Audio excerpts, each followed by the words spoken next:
All right, let's get right into it.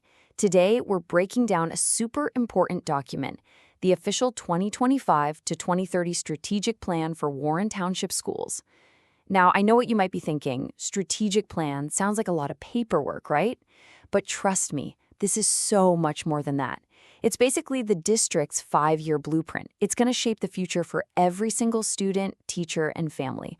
So yeah, it's a big deal. Let's dive in. So, here's how we're going to tackle this. First, we'll look at the big picture, the why behind the plan. Then, we're diving straight into the modern classroom, what that actually looks and feels like. After that, we'll talk about supporting the whole child, which is huge. We'll also get into the practical side of things, like planning for growth. And we'll wrap it all up by connecting the dots and figuring out what this means for you. All right, first things first.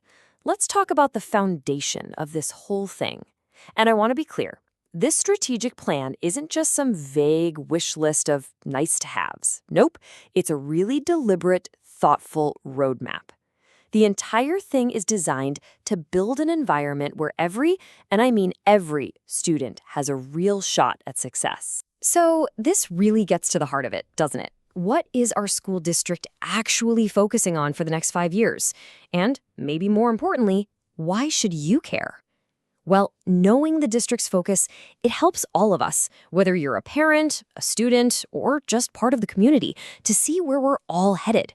It shows us the values that are driving these huge decisions. And yeah, it matters a lot because this stuff impacts everything, from daily lessons in the classroom to the long-term growth of our whole town. Okay, let's get into the first major pillar of the plan, what's happening inside the modern classroom. We're going to take a look at how the whole experience of learning is changing, with a huge focus on boosting academics and, at the same time, personalizing support for every single kid. So one of the biggest things in this plan is a real shift in how we think about teaching. We're moving away from that traditional sage on the stage model. The teacher lectures, students just sit there and memorize facts. Instead, we're moving toward something way more dynamic. Think collaborative, hands-on projects, experiences where students are actually doing things and are active partners in their own education. And here's the why behind that big shift.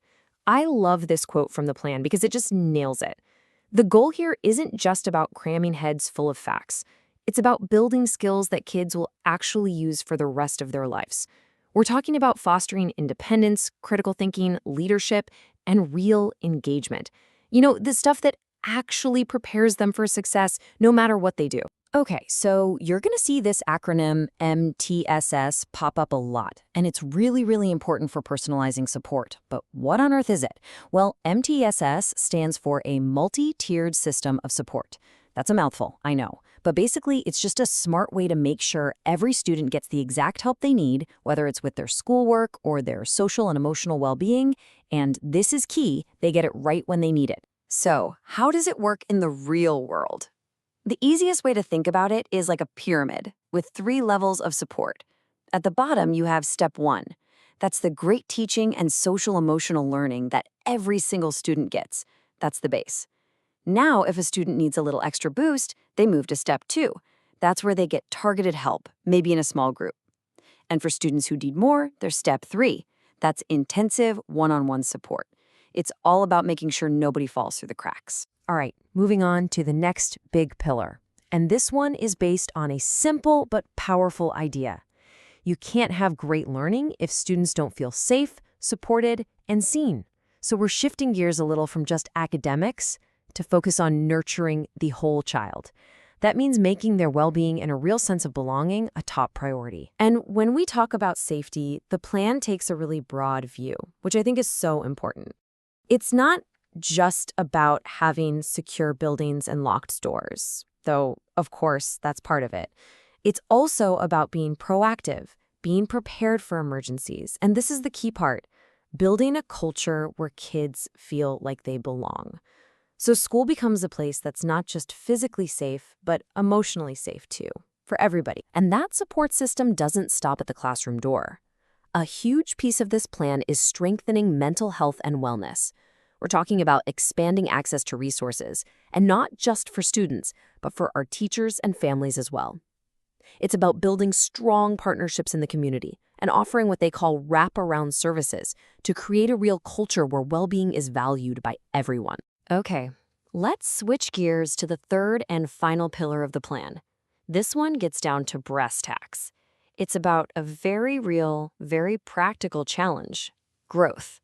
How do we responsibly manage and plan for a community that's getting bigger? And here it is, the core challenge laid out plain and simple.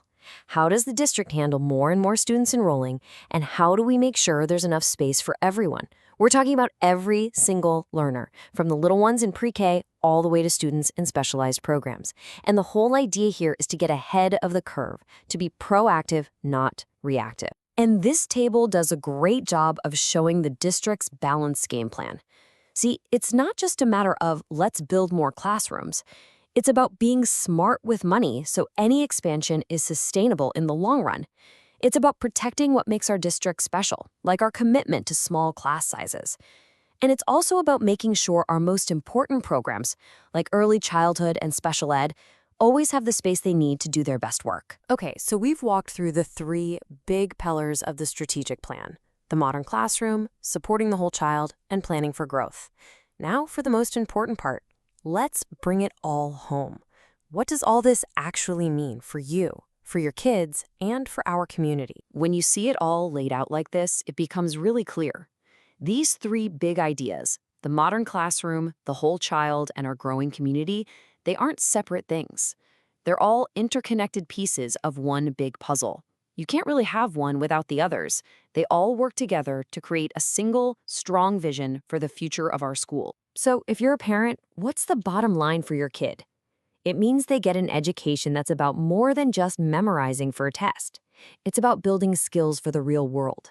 It means they go to a school that feels safe and supportive, a place they actually want to be. It means that if they stumble, whether it's with academics or with their emotional well-being, there's a system in place to help them. And maybe most of all, it means they're in a district that isn't just reacting to today, but it's actively and thoughtfully planning for tomorrow. And that really brings us to our final and maybe most important question. Look, a plan on paper is a great start. It's a powerful tool, but it only becomes real when people bring it to life. So the question I want to leave you with is this: now that we have the plan, how can we, as a whole community, pitch in and help make this incredible vision a reality for every single student? Thanks for digging into this with me today.